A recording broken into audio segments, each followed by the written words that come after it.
हर हर महादेव। प्रिय दोस्तों, 19 जून 2025 यानी गुरुवार को पड़ रही है आषाढ़ महीने की अष्टमी तिथि। और दोस्तों, यह वह अष्टमी तिथि है जो आषाढ़ महीने में पड़ने वाली सबसे बड़ी तिथि है, क्योंकि यह गुरुवार के दिन पड़ रही है और इसका बहुत ही बड़ा और विशेष महत्व होता है।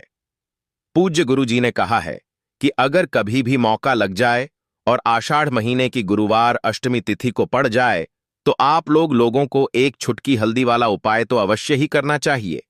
इन दोनों का संयोग बहुत कम आता है और इसी के साथ मैं गुरु जी ने अपनी शिव पुराण कथा में बताया है कि इस दिन आपको एक चुटकी हल्दी वाला उपाय तो आपको अवश्य ही करना चाहिए, क्योंकि ऐसा दिन पूरे साल में सिर्फ एक ही बार आता है।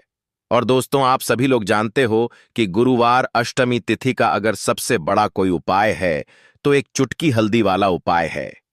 तो दोस्तों, इस गुरुवार अष्टमी तिथि के दिन आप लोगों को इस एक चुटकी हल्दी वाला उपाय को जरूर करना है। बहुत सारे लोग होंगे जिन लोगों ने इस उपाय को ना किया हो, मतलब पूरा साल निकल गया, उन्होंने किसी भी दिन इस एक चुटकी हल्दी वाला उपाय को ना किया हो। पर दोस्तों, आपके पास एक आखिरी मौका बचा हुआ है, जो कि 19 जून गुरुवार अष्टमी तिथि के दिन है। तो इस दिन आप लोगों को इस वाले उपाय को जरूर कर लेना है। भले ही आपने पूरे महीने भर इस उपाय को ना किया हो, पर अगर आपने इस आषाढ़ महीने के गुरुवार अष्टमी तिथि के दिन अगर इस वाले उपाय को कर लिया, तो आपको इस उपाय को करने का वह फल मिलेगा जिसकी आपने कभी कल्पना भी नहीं करी होगी। इसीलिए आप लोग इस वाले उपाय को एक बार जरूर कर लेना है, ताकि आप लोगों के हाथ से यह मौका ना जा सके और आपको इस उपाय को करने का फल मिल सके। दोस्तों, यह उपाय पंडित जी ने अपनी अभी की ही श्री शिव महापुराण की कथा में बताया है, जिस उपाय को आज हम आपको बहुत अच्छे से समझाने वाले हैं। इस वीडियो को देखने के बाद इस उपाय को समझने के लिए आपको कोई और वीडियो को देखने की जरूरत नहीं पड़ेगी। तो चलिए दोस्तों, उपाय को शुरू करते हैं। देखिए, यह इस आषाढ़ महीने के गुरुवार अष्टमी तिथि के दिन यह इतना खास होता है, इतना महत्वपूर्ण होता है। देखा गया है, कभी कभी बड़े बड़े पूजा पाठ अनुष्ठान से जो मनोकामना पूर्ण नहीं होते, वह आषाढ़ महीने के गुरुवार अष्टमी तिथि के दिन एक छोटे से उपाय करने से ही आपकी मनोकामना पूर्ण हो जाती है।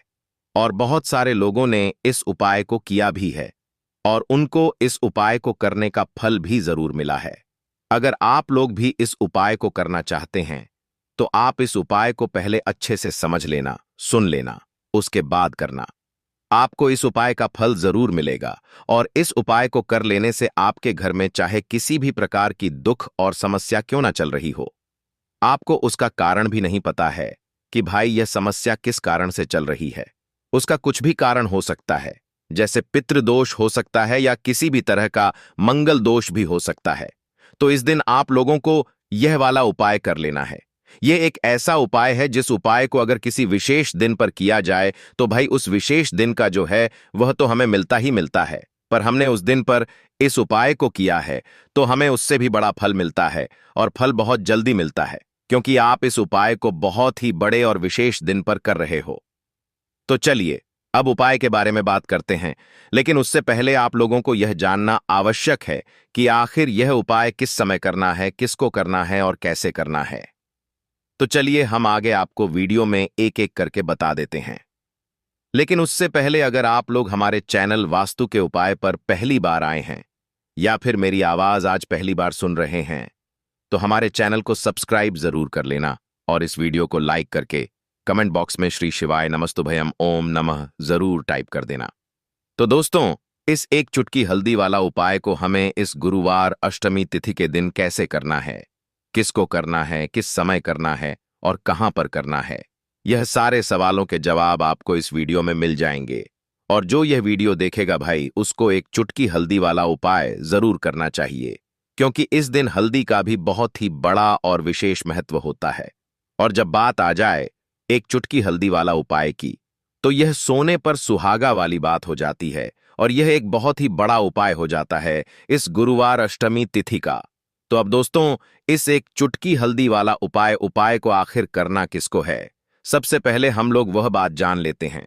तो देखो, घर की जो बड़ी माताएं बहनें होती हैं, उन माताओं बहनों में से कोई भी एक बड़ी माता बहन इस वाले उपाय को कर सकती है। और दोस्तों, अगर आप चाहे तो अपने घर में से सभी सदस्यों को भी इस को करवा सकते हैं। अगर किसी व्यक्ति की खुद की कोई मनोकामना है, खुद की कोई दुख और परेशानी है जो कि वह अपने लिए ही करना चाहता है, इस वाले उपाय को तो वह खुद अपने लिए भी कर सकता है। बाकी अगर कोई घर में से ऐसा है जो कि अपने पूरे घर परिवार की सुख और शांति के लिए यह वाला उपाय करना चाहता है, तो भाई वह भी कर सकता है। उसमें भी कोई दिक्कत वाली बात नहीं है। कहने का मतलब यह है कि इस उपाय को हर एक सदस्य भी कर सकता है और पूरे घर परिवार के सदस्य के लिए घर की बड़ी माताओं बहनों में से कोई एक माता बहन भी कर सकती है। माताएं बहनें अगर घर में उपस्थित ना हो या वह यह वाला उपाय ना कर पा रही हो, तो फिर घर का कोई बड़ा सदस्य भी इस एक चुटकी हल्दी वाला उपाय को कर सकता है। चाहे फिर वह पुरुष ही क्यों ना हो, उसमें कोई भी दिक्कत वाली बात नहीं है। अब दोस्तों, जो अगला प्रश्न निकल कर आता है वह यह आता है इस उपाय को लेकर कि आखिर इस उपाय को हमें किस समय करना है? सुबह के समय करना है कि शाम के समय करना है? तो देखो, इस वाले उपाय को आप लोग सुबह सुबह के समय भी कर सकते हो और शाम के समय प्रदोष काल में भी कर सकते हो। अब अगर आप पूछो कि भाई साहब सबसे उत्तम समय कौन सा रहेगा इस एक चुटकी हल्दी वाला उपाय को करने का, तो हम आपसे बस यही कहेंगे कि इस उपाय को आप सुबह के समय करेंगे तो ज्यादा बेहतर होगा। बाकी अगर प्रदोष काल शाम के समय भी करेंगे तो भी अच्छा होगा, उसमें कोई भी दिक्कत वाली बात नहीं है। तो अब दोस्तों, जो अगली सबसे बड़ी और महत्वपूर्ण बात आती है वह यह आती है कि सुबह अगर हम उपाय को करेंगे तो हमें कितने बजे से लेकर कितने बजे तक के बीच में करना है, और शाम के समय प्रदोष काल में करेंगे तो हमें कितने बजे से लेकर कितने बजे के बीच में करना है। तो देखो, सुबह जितनी जल्दी हो सके आप उपाय को करने की कोशिश करना। बाकी अगर किसी कारणवश लेट भी हो जाओ, थोड़ी देर भी हो जाए, तो 10 या 11 बजे तक भी आप उपाय कर लेना, पर 12 बजे से ज्यादा देरी ना हो, ठीक है? इस बात का ध्यान रखना। उसके बाद में दोस्तों, अगर शाम के समय प्रदोष काल की बात करें, प्रदोष काल का जो समय होता है वह शाम के 6 बजे से शुरू हो जाता है। मतलब शाम के 6 बजे से लेकर 7 बजे के बीच का जो समय होता है, यह समय प्रदोष काल का समय होता है। तो आप इस उपाय को 7 या 8 बजे के बीच में भी कर सकते हो। मतलब शाम के 6 बजे से रात 8 बजे के बीच में आप कभी भी इस वाले उपाय को कर सकते हो, उसमें कोई भी दिक्कत वाली बात नहीं है। क्योंकि 19 जून 2025 आज आषाढ़ महीने का गुरुवार अष्टमी तिथि का दिन है। यह दिन बहुत ही कम आता है पूरे साल भर में, इसलिए जब आपको मौका मिल जाए, जब आप इस उपाय को जरूर कर लेना। कोई भी उपाय हो आप कभी भी कर सकते हो। गुरुवार अष्टमी तिथि के दिन बस कोशिश करना कि समय के थोड़ा मतलब अंतर्गत ही कर लो, पर किसी कारणवश अगर ना कर पाओ तो फिर आप थोड़ा देरी से भी कर सकते हो, आपको उपाय का फल जरूर मिलेगा। चलिए सबसे पहले बात कर लेते हैं सबसे पहले उपाय की, जो कि आपको गुरुवार के अष्टमी तिथि दिन अपने घर पर जरूर करना है।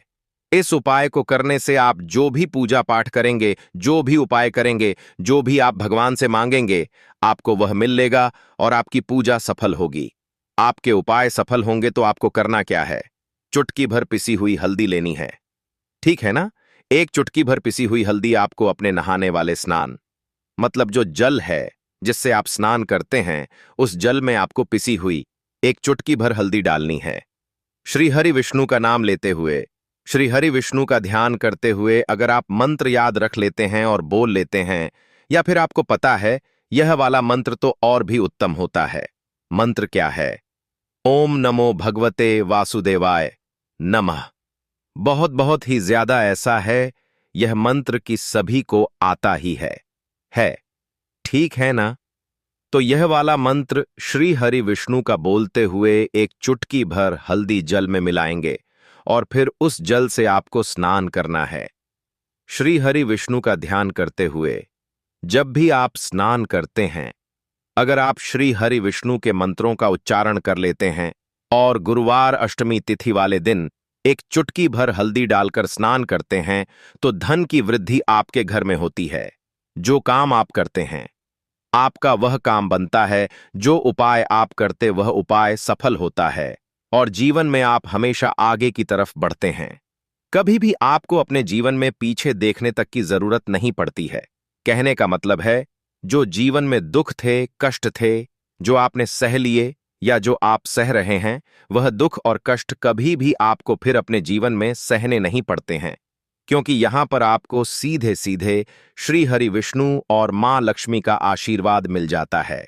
देखिए, हल्दी जो है ये आपके घर में सुख सौभाग्य को बढ़ाने का काम करती है। हल्दी जो है ये आपकी तरफ जितनी भी मांगलिक चीजें होती हैं, जितने भी शुभ काम होते हैं ना, उनको खींचती है।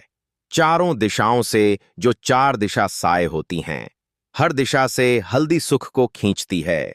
तो हल्दी का उपाय आप विशेषकर 19 जून 2025 आषाढ़ महीने का गुरुवार अष्टमी तिथि वाले दिन जरूर करें। देखिए, हल्दी के जल से जब आप स्नान करते हैं, इससे आपकी कुंडली में गुरु भी बहुत मजबूत हो जाता है और आपने अपनी कुंडली में गुरु को मजबूत कर लिया तो आपने श्री हरि विष्णु को प्रसन्न कर लिया। श्री हरि विष्णु को प्रसन्न कर लिया तो मां लक्ष्मी तो आपसे स्वयं प्रसन्न हो जाती हैं। तो यह पहला उपाय है। अब जल्दी से बात कर लेते हैं दूसरे उपाय कि हल्दी वाला जल आपको अपने घर में किस जगह पर डालना है और उपाय को कैसे करना है और कैसे यह हल्दी वाला जलते आषाढ़ महीने का गुरुवार के दिन जब आप अपने घर में डालते हैं, छींट है, उपाय को करते हैं तो सीधे सीधे मां लक्ष्मी आपसे प्रसन्न होकर आपके घर में आती हैं और श्री हरि विष्णु के साथ आती हैं। स्थिर लक्ष्मी का आपके घर में वास होता है। कहने का मतलब है कि फिर कभी भी मां लक्ष्मी आपके घर को छोड़कर नहीं जाती है। जो लोग कहते हैं कि हमारे घर में धन तो आता है लेकिन चला जाता है, धन तो आता है लेकिन फिजूल खर्ची बहुत है, घर में आता है लेकिन तिजोरी कभी धन से भरी नहीं रहती है, खाली हो जाती है तो 90 पर लो। लोग ऐसे होते हैं जिनके जीवन में यह समस्या होती है कि हमारे घर में स्थिर लक्ष्मी का वास नहीं है। देखिए, हम सभी चाहते हैं ना कि मां लक्ष्मी और श्री हरि विष्णु हमेशा हमारे घर में रहे, उनका आशीर्वाद बना रहे, हम हमारे जीवन के जितने भी दुख हैं उनका सामना जो है बहुत आसानी से कर सके। देखिए, जब व्यक्ति के पास पैसा नहीं होता है ना, तो वह बहुत सारे कष्ट दुख उसके जीवन में जब आते हैं उनका सामना भी नहीं कर पाता है, और जब उसका आर्थिक पक्ष मजबूत होता है तो बहुत सारी समस्याएं उसे अपने जीवन में जो आती हैं वह छोटी लगती है। लेकिन अगर पैसा भी पास नहीं है तो छोटी छोटी प्रॉब्लम्स और छोटी छोटी चीजें जो हमारे जीवन में आती हैं वह भी बहुत बड़ी लगने लगती है। तो आपको करना क्या है? आपको यहां पर लेना है गंगा जल। तो देखिए, सबसे पहले तो आपको अपने पूरे घर में गंगा जल का छींटा लगाना है। ठीक है ना? गंगा जल आपके घर से जितनी भी नेगेटिव एनर्जी होती है उसे बाहर कर देता है। ठीक है ना? गंगा जल का छिड़काव जब आप करते हैं, उसके बाद कोई पूजा पाठ करते हैं, कोई उपाय करते हैं, वह पूरी तरह से सफल होता है, क्योंकि आपके घर में पॉजिटिव एनर्जी, सकारात्मक ऊर्जा आ जाती है। ठीक है ना? तो इतना करने के बाद आपको क्या करना है? एक लोटे के अंदर या एक कटोरी, किसी भी चीज के अंदर आपको अपने घर का शुद्ध जल लेना है। ले लिया, उसके बाद पिसी हुई हल्दी उसके अंदर मिलानी है। मिला दी जब हल्दी आपको मिलानी है, ठीक है ना? उस समय आपको श्री हरि विष्णु का ध्यान करना है। श्री हरि विष्णु से प्रार्थना करनी है कि मेरे घर में धन बढ़े और कभी भी मेरे घर की जो सुख समृद्धि है उसमें कमी ना आए। ठीक है ना? जब आप जल मिला लेंगे उसके बाद आपको तुलसी का एक पत्ता लेना है। तुलसी का पत्ता पहले ही तोड़ लें। गुरुवार अष्टमी तिथि के दिन भूलकर भी आपको नहीं तोड़ना है तो अष्टमी तिथि वाले दिन नहीं तोड़ेंगे, उससे पहले ही तुलसी का पत्ता तोड़कर रख लेंगे। अगर आपके घर में तुलसी का पौधा इस टाइम सूख गया है, नहीं है, तो जहां पर भी आपको तुलसी का कोई पत्ता मिल जाए, एक पत्ता आप ले आए। उस तुलसी के पत्ते से आपको अपने पूरे घर में उस हल्दी वाले जल का छींटा लगाना है। सबसे पहले घर के मंदिर में लगाएंगे, ठीक है ना? फिर जितने भी रूम हैं, कमरे हैं, वहां पर लगाएंगे। घर के मुख्य द्वार पर लगाएंगे। इस तरह से जब आप उपाय करते हैं तो आपके घर घर में कभी भी धन की कमी नहीं होती है।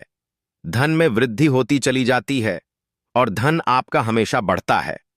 देखिए, अगर तुलसी का पत्ता आपको नहीं मिलता है, तब आप किसी भी छोटी सी पूजा वगैरह की जो चम्मच होती है, उससे भी छींटा लगा सकते हैं। तो देखिए, जब भी आप अपने घर में गुरुवार अष्टमी तिथि के दिन हल्दी के पानी का छींटा लगाते हैं, तो इससे श्री हरि विष्णु मां लक्ष्मी के साथ आपके घर में आते हैं और स्थिर रूप से आते हैं। मतलब कभी भी आपके घर को वह छोड़कर नहीं जाते हैं। तो देखिए, हल्दी जो है यह जुड़ी है श्री हरि विष्णु से, आपकी कुंडली में गुरु को मजबूत करती है, आपके जीवन में सुख और सौभाग्य को खींच कर लाती है, धन को खींच कर लाती है, मां लक्ष्मी को प्रसन्न करती है। जिस तरह से हल्दी खाने का स्वाद बढ़ा देती है, बहुत बड़ी बड़ी बीमारियों को दूर कर देती है, उसी तरह से यह आपके जीवन को भी सुख से भर देती है, अगर इसके उपाय आप सही तरीके से कर लेते हैं, पूर्ण सच्ची श्रद्धा के साथ, पूर्ण निष्ठा के साथ कर लेते हैं, श्री हरि विष्णु और मां लक्ष्मी पर विश्वास करके कर लेते हैं। कोई भी उपाय जब आप करें तो हमेशा यह सोचकर करें कि मेरा यह उपाय जरूर सफल होगा और मुझे भगवान की कृपा जरूर मिलेगी। आप देखेंगे कि इस तरह से जब आप उपाय करेंगे, आपको उसका फल जरूर मिलेगा, आपका उपाय जरूर सफल होगा और जीवन में आप हमेशा आगे बढ़ेंगे। तो 2 उपाय की बात कर ली, अब जल्दी से बात कर लेते हैं तीसरे उपाय की। देखिए, बिना तुलसी जी के श्री हरि विष्णु अधूरे हैं, उनकी पूजा अधूरी है। अब जो उपाय आपको बताने जा रहे हैं, यह तुलसी जी के पौधे से ही जुड़ा है। देखिए, जब आप तुलसी जी से जुड़ा हुआ कोई भी उपाय करते हैं, तो श्री हरि विष्णु आपसे प्रसन्न हो जाते हैं और आपके जीवन में वह सुख और ऐश भाग्य को भरते हैं। तो आपको क्या करना है? एक देसी घी का दीपक तैयार करना है, गोल बाती उसके अंदर लगानी है और पिसी हुई चुटकी भर हल्दी लेनी है। अब चुटकी भर हल्दी जहां पर भी आपके घर में तुलसी का पौधा है, वहां पर आप रख दें। अगर तुलसी का पौधा नहीं है तो यह उपाय आप अपने घर के मंदिर में भी कर सकते हैं। चुटकी भर पिसी हुई हल्दी या तो तुलसी के पौधे के पास रखेंगे या फिर अपने घर के मंदिर में श्री हरि विष्णु की कोई एम है, प्रतिमा है, वहां पर रखेंगे। अब आपने जो दीपक तैयार करा, ठीक है ना, उसके अंदर भी आपको 1 चुटकी पिसी हुई हल्दी डालनी है, श्री हरि विष्णु का ध्यान करते हुए, और यह दीपक आपको उसी हल्दी के ऊपर रखना है। तो तुलसी के पौधे के पास अगर दीपक जला रहे हैं, आपके घर में पौधा है तुलसी का, तो वहां पर प्रज्वलित करेंगे, श्री हरि विष्णु का नाम लेते हुए, उनका ध्यान करते हुए, और उन्हीं के नाम से यह आपको लगाना है। अगर घर के मंदिर में कर रहे हैं तो उनकी मूर्ति या प्रतिमा के सामने नहीं करेंगे। तो देखिए, जब आप तुलसी के पौधे के पास या घर के मंदिर में श्री हरि विष्णु के आगे एक दीपक ऐसा जलाते जिसमें आपने चुटकी भर पिसी हुई हल्दी डाली है, एक दीपक ऐसा जलाते हैं जिसके नीचे आपने तो थोड़ी सी पिसी हुई हल्दी रखी है, तो इससे श्री हरि विष्णु बहुत जल्दी प्रसन्न हो जाते हैं और अधिक से अधिक धन आपको आपके जीवन में देते हैं। तो जो लोग चाहते हैं कि हमें धन में वृद्धि होती रहे, धन बढ़ता, तिजोरी बढ़ती रहे, पैसों से कभी भी तिजोरी खाली ना हो, उन्हें विशेष करें एक उपाय। 19 जून 2025 आषाढ़ महीने का गुरुवार अष्टमी तिथि वाले दिन जरूर करना चाहिए। गुरुवार अष्टमी तिथि तो ऐसी है कि इस पर उपाय करके यह दीपक वाला उपाय आप करते हैं दोस्तों,